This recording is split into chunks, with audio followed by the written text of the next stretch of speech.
la souveraineté, c'est quelque chose qui est indivisible. Ou il y a une souveraineté française, Ou il n'y en a pas. ou il n'y en a pas. Vous savez, c'est comme on peut pas être à moitié enceinte, quoi. Ou vous êtes enceinte ou vous l'êtes, quoi. Il n'y a pas à chiquer. Donc, ce que ça veut dire, ça veut dire que, comme souvent dans les périodes tragiques de l'histoire de France, on est en train d'avoir un effondrement de l'État. Oui, Maurice Chevalier, ça sent si bon la France. Aujourd'hui, ça sent un peu le lisier, quand même. Je ne sais pas si ça sent aussi bon que ça en ce moment, la France, pour des raisons diverses et variées, mais on sent plus, effectivement, certaines effluves que certains parfums. Pourquoi ? Eh ben, on va en parler effectivement avec Charles Gave, mais auparavant justement, écoutez des extraits de ce qu'a dit Emmanuel Macron, le président de la République, qui était en Suède hier encore, et voici ce qu'il a dit pour expliquer aux Suédois où en était la France. Alors, quelques extraits et on va en parler ensemble. Parce que ces dernières années, nous nous sommes profondément rapprochés l'un de l'autre. D'abord, nous, en nous réformant. Et depuis 7 ans, la France a mené un train de réforme en matière économique, fiscale, sociale, pour complètement changer notre paysage entrepreneurial, qui a fait de notre pays, bien d'abord un champion de l'entrepreneuriat et de la création de start-up, un des champions du financement de l'innovation, ces start-up, le pays le plus attractif d'Europe depuis 4 ans. Un pays qui a su commencer à baisser son chômage de masse, qui était l'une des maladies françaises depuis plus de 3 décennies. Nous avons créé plus de 2 millions d'emplois, baissé d'un peu plus de 2 points de chômage, et nous l'avons fait en réduisant nos émissions de CO2. Et au moment où je vous parle, nous sommes passés de 9 à 7% de chômage, qui est encore trop. On va continuer à le baisser par des réformes supplémentaires, mais nous l'avons fait en doublant notre rythme de baisse d'émissions de CO2, et l'année dernière, en faisant plus que le doubler encore. 2019 à 2022, on a fait moins de 2% par an. 2023, ça a été moins 4,6%. Et donc, il n'y a pas de fatalité, et nous avons progressivement réformé les choses. Nous avons, vous le savez, nous sommes revenus sur parfois beaucoup de dogmes qui étaient installés, et nous avons collectivement contribué à faire de la France un pays à la fois plus attractif, plus moderne, un pays avec de plus grande solidité entrepreneuriale, agricole, industrielle, et quels que soient les défis et les difficultés du moment, de garder le cap justement d'une réforme. Ceci nous a fait converger vers la Suède. Parce que nous avons gagné en souplesse, nous sommes d'ailleurs beaucoup inspirés des modèles de la région sur le plan de la gestion de la formation, parfois de l'école, et nous continuerons cette inspiration réciproque. Alors Charles Gave, franchement, quand on écoute le président de la République, on se dit mais pourquoi des esprits grincheux en veulent-ils à l'état de la France ? Mais tout a l'air d'aller pour le mieux dans le meilleur des mondes. Alors ce train de réforme qu'on n'a jamais vu, vous n'avez pas entendu siffler le train de réforme ? Non, écoutez, quelle est la vraie maladie de la France ? C'est, mettons, un État un petit peu obèse. Cet État obèse, depuis que le président de la République est là, a pris encore 4 ou 5 points dans le PIB. C'est-à-dire que nous étions à... Maintenant, nous en sommes à 61 ou 62%. On était à 50 quand il est arrivé. Donc, la maladie de la France, c'est que ce qu'ils appellent des réformes, c'est quand il y a une crise, le poids de l'État augmente. Et quand la crise s'arrête, le poids de l'État cesse d'augmenter, mais à la prochaine crise, il augmente encore. Vous prenez un pays comme la Suède, que je connais parfaitement, puisque j'ai un frère qui y vit. J'ai fait des comparaisons entre la France et la Suède pour un certain nombre de nos clients. C'est pas difficile. Si vous voulez, la Suède a fait faillite en 92, parce qu'elle avait des dépenses, un État qui était obèse, et elle a fait faillite, tout simplement. Eh bien, depuis, la Suède a été à peu près les 2/3 du temps en excédent budgétaire, ce qui fait que leur dette est passée de 70 ou 80% du PIB à 30 aujourd'hui, et que pendant la grande crise de Covid, la dette a baissé en Suède. Et nous nous retrouvons avec une dette qui, pendant le même temps, est passée de 40% du PIB quand les prédécesseurs de M. Macron étaient là. Aujourd'hui, on est à 115.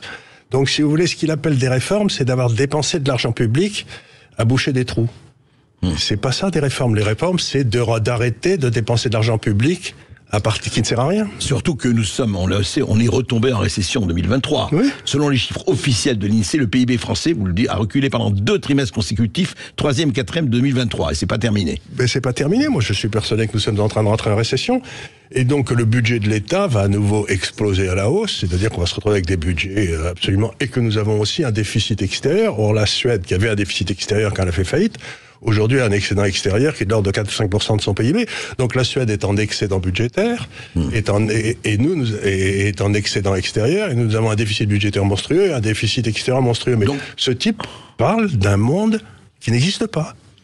Mais alors, en même temps, il dit... C'est extraordinaire. Oui, mais alors justement, il dit, regardez, nous sommes un pays entrepreneurial, regardez toutes les réformes qu'on a fait, les start-up, etc. Et il dit, nous sommes le pays le plus attractif d'Europe.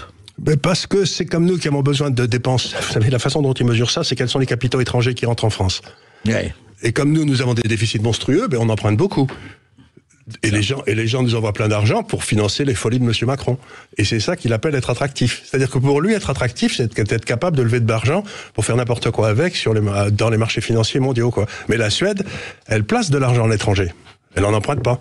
Eh oui, c'est une légère différence. Donc elle n'est pas attractive du tout d'après ses critères. Oui, mais alors, il dit le chômage a diminué. Je reprends ces points. Le chômage a diminué. Regardez, le chômage a diminué. C'est peut-être pas totalement impossible, mais nous arrivons de plus en plus dans des classes creuses démographiquement.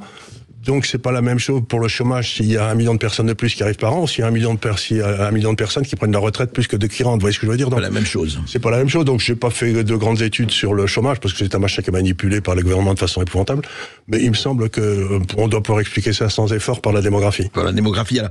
Et alors en même temps, il dit mais regardez tout ça avec une réduction du taux de CO2. Alors ça c'est sa grande. Il dit regardez on a fait tout ça, on réduit le taux de CO2. Est-ce vraiment la chose la plus importante pour réformer le pays? On est le pays qui a fait au monde, je crois, les grands pays. J'ose plus dire des grands pays industriels, parce que maintenant l'industrie n'est plus qu'à 7% du PIB. Donc c'est peut-être une des raisons principales de la baisse de notre CO2, c'est qu'on n'a plus d'industrie.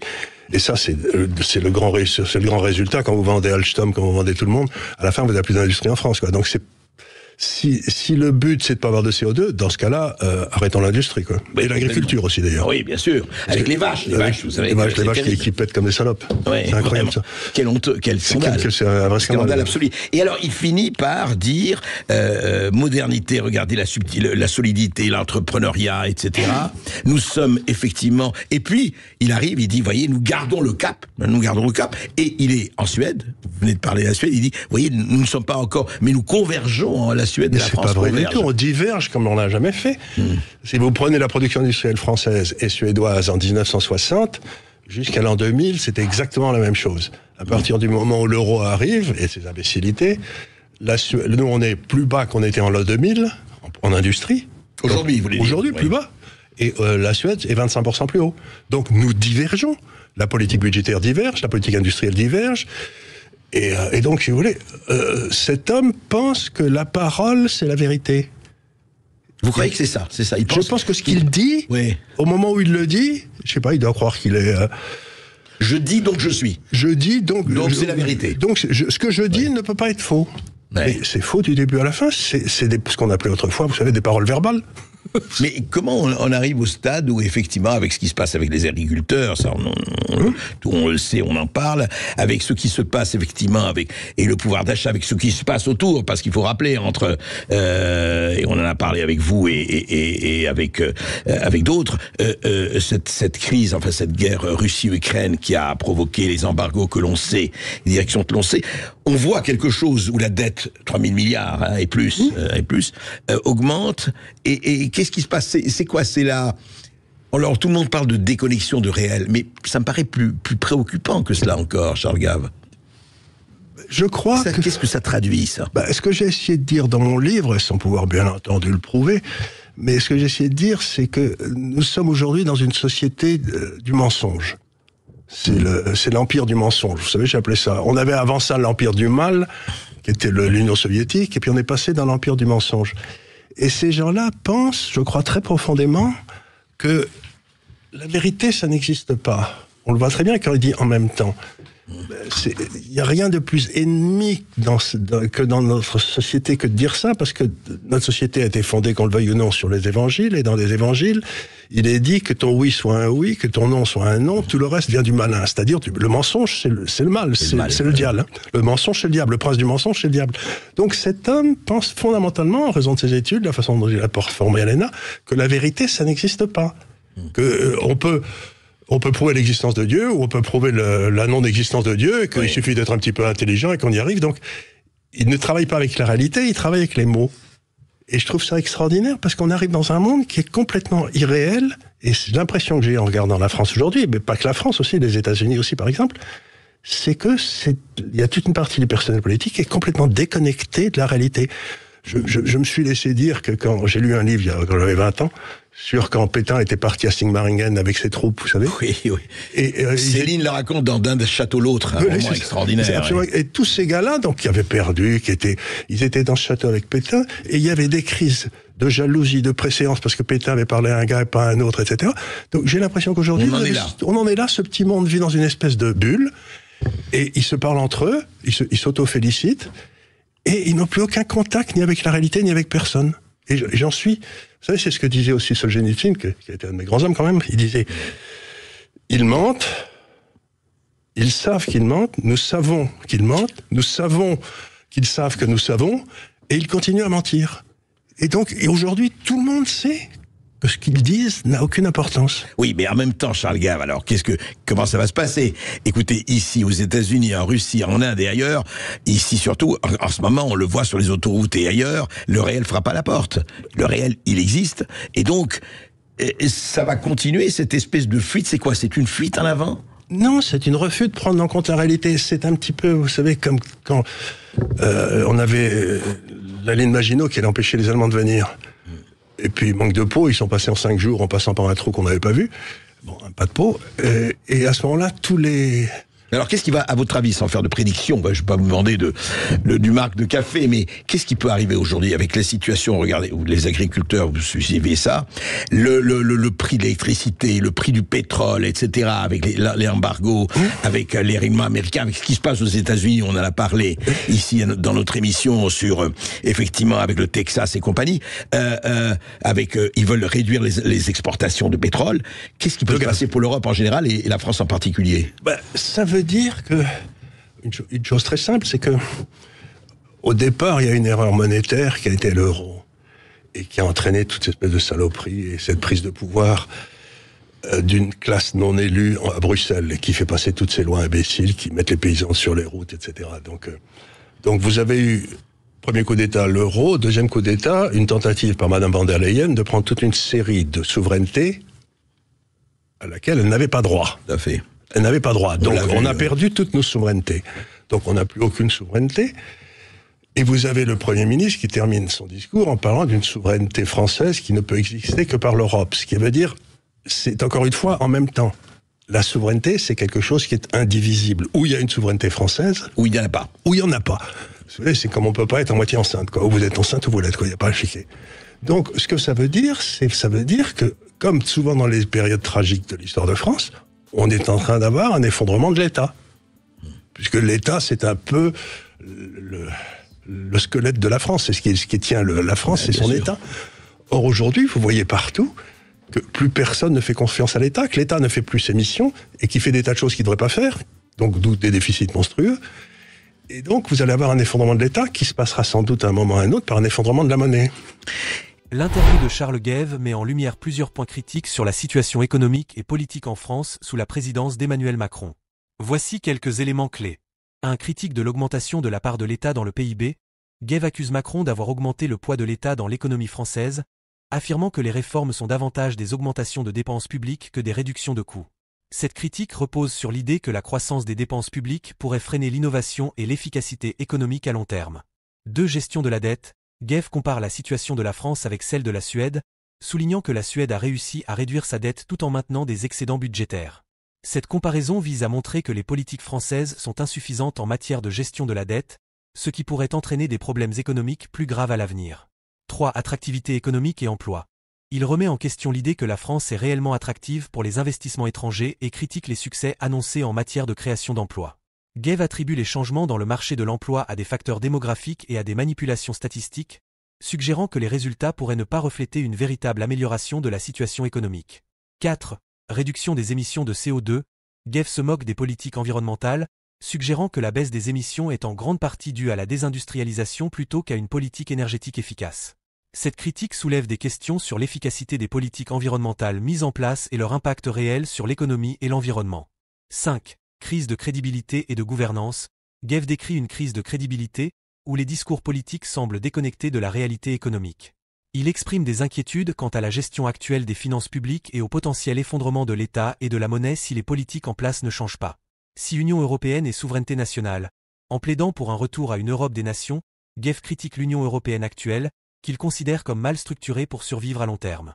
Il propose un modèle où les nations conserveraient plus de souveraineté, ce qui reflète une vision plus nationaliste de l'Europe par rapport à l'intégration européenne actuelle. En somme, Charles Gev offre une perspective très critique sur les politiques économiques de Macron, affirmant que les réformes sont insuffisantes et que la France pourrait être sur le chemin d'une crise plus profonde. Ces critiques s'inscrivent dans un discours plus large sur la nécessité de réformes structurelles pour éviter un effondrement économique et politique. Partagez avec nous vos avis en commentaire. Les propos de Charles Gev offrent plusieurs instructions très utiles dans la vie. En voici 5. 1. Évaluer les réformes avec objectivité. Gev insiste sur l'importance d'examiner les réformes et politiques de manière critique et objective. Dans la vie personnelle et professionnelle, cela se traduit par la nécessité de faire des évaluations honnêtes de ses propres actions et de celles des autres pour identifier les points à améliorer et les opportunités de croissance. 2. Adopter une vision long-termiste. En soulignant les effets à long terme des politiques économiques, Gev montre l'importance d'avoir une vision à long terme. Pour atteindre l'excellence, il est crucial de planifier ses objectifs à long terme, en prenant des décisions stratégiques qui favorisent une croissance durable. 3. Prioriser l'innovation et la souveraineté. Gev met en avant la nécessité de préserver la souveraineté et d'encourager l'innovation. Dans un contexte professionnel, cela implique de rechercher constamment des moyens innovants d'améliorer ses compétences et de préserver son autonomie pour mieux naviguer dans un environnement en constante évolution. 4. Maintenir la stabilité et la résilience. Selon Gev, la stabilité économique est essentielle pour la prospérité. Cela se traduit dans la vie personnelle par la nécessité de construire une base solide, qu'il s'agisse de finances, de relations ou de compétences, afin de rester résilient face aux défis. 5. Cultiver une culture de transparence et d'intégrité. En critiquant les politiques basées sur des promesses non tenues, Gev montre l'importance de la transparence et de l'intégrité. Dans tous les aspects de la vie, il est crucial d'agir avec honnêteté et de construire des relations basées sur la confiance et la transparence. En intégrant ces leçons dans notre vie quotidienne, nous pouvons aspirer à une excellence continue, tant sur le plan personnel que professionnel. Vous en pensez quoi? Vos avis en commentaire, merci et à très bientôt.